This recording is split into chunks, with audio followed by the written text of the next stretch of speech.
1975, he directed Jaws. In 1978, he directed Close Encounters of the Third Kind. In 1981, he directed Raiders of the Lost Ark. And now, Steven Spielberg brings us E.T., the Extra Terrestrial.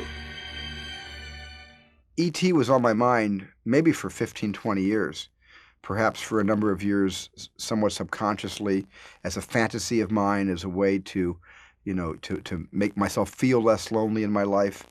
And also, it was a childhood fantasy to tell the story of a best friend and a special friend who rescues a young boy from the sadness of a divorce.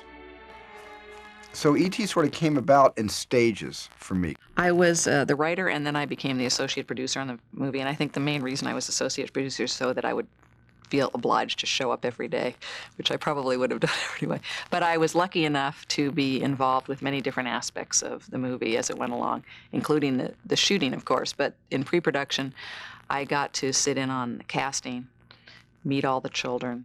I'm keeping him. What is it?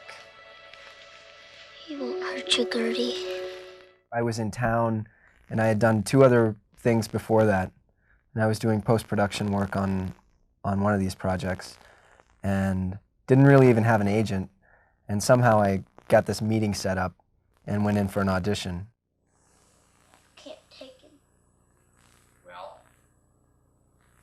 I'm afraid I have to, son. Can't take him away, he's mine! But it's not my choice. The president asked me to come here and get him. I don't care what the president says, he's my best friend! And you can't take him away! Everybody in the room was in tears. I just remember turning to Henry and saying, "Okay, kid, you got the part." "Okay, kid, you got the job."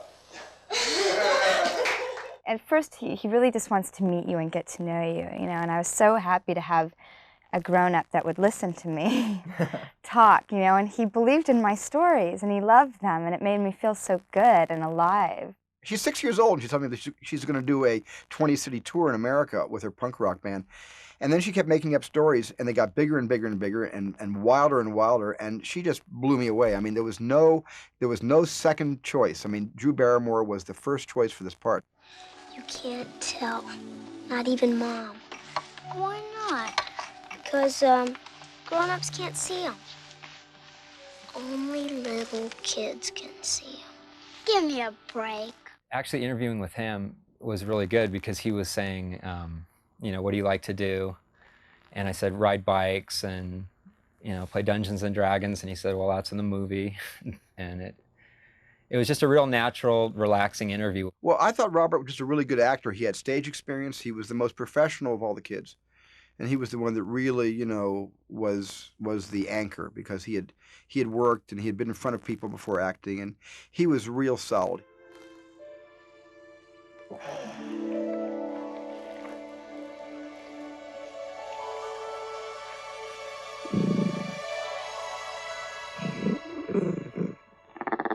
I really think that a big part of the reason the movie hasn't aged very much and it feels somewhat timeless is because, in a sense, it was never designed to be an effects movie.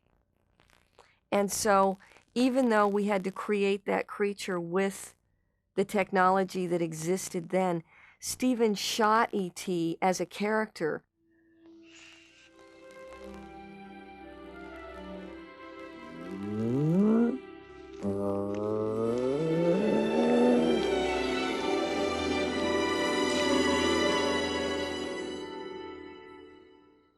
It first started with myself and Carlo Rambaldi working directly with Steven, doing drawings of E.T. And in the early stages, we didn't really know what E.T. was going to look like because we were just sort of talking about him, okay? I think that we actually, at some point fairly early on, had set down some ground rules. That is that E.T. isn't a monster. As I remember saying to Carlo, here's some pictures of Albert Einstein, Ernest Hemingway, and Carl Sandburg. I love their eyes. Can we make E.T.'s eyes as frivolous and also wizened and as sad as those three icons. The thing I really remember very specifically working with Stephen was actually going into his office and his having all these books and saying, here, those are neat eyes, that's a neat mouth, look at this person. And I mean, they were really interesting because they would be some very, very, very old people. And you'd get these very old wizened eyes and stuff. And he would say, yeah, he said, I see that, that's nice. The way we worked with this stuff is Carlo and I would go away for a day or two and we would just draw a lot of stuff. We would just basically shotgun. And then we would go back to Stephen's office and we would basically pin the stuff up on the wall, and then Stephen would look at them and say, well, you know, I like that, or I like a bit of this, or that's an interesting nose, or whatever. Carl did a number of versions in clay, and I stood over Carlo and worked with him. I'm not an artist, so I didn't touch the clay, but I would say too scary, too Disney, too sweet. And finally, this creature did emerge from clay after a couple of weeks that was E.T., that became E.T.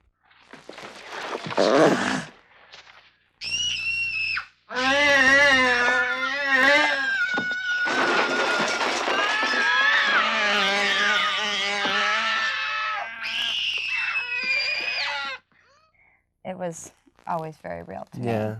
It was amazing once everything was set to go and the cameras were rolling and you were in the scene, everything was incredibly real.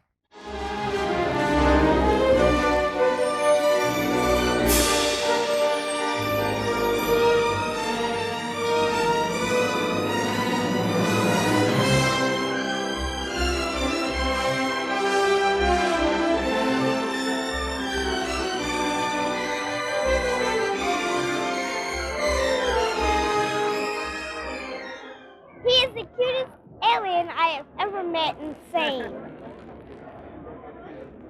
What do you think about all these people? You think they're going to like the movie? I hope so. We were really young and our whole lives changed, and we couldn't go anywhere, and all of a sudden you couldn't eat a meal without somebody coming up to you, and trying to embrace life on that level I think was hard, being as young as we were. But I know that we did it really well, which is really cool. I don't know how much it changed me because I've never lived without having done it, So I know that it changed a lot of things for me, and it opened a lot of doors for me and did a lot of good. I think that it afforded so many opportunities that I know I certainly would never have had without it. It opened me up to more personal stories. Color Purple followed soon after that. Then came Empire of the Sun, and finally Schindler's List. It was, in a way, a ladder on a course of a kind of personal movie about human characters and human exploits and the human condition, as opposed to the other movies, which are much more, adventures and films like Jaws and the Raiders films and Jurassic Park. So my career sort of gone, on two different roads that parallel one another. There's this kind of film, there's that kind of film. And I think E.T. gave me the courage to start creating that kind of film.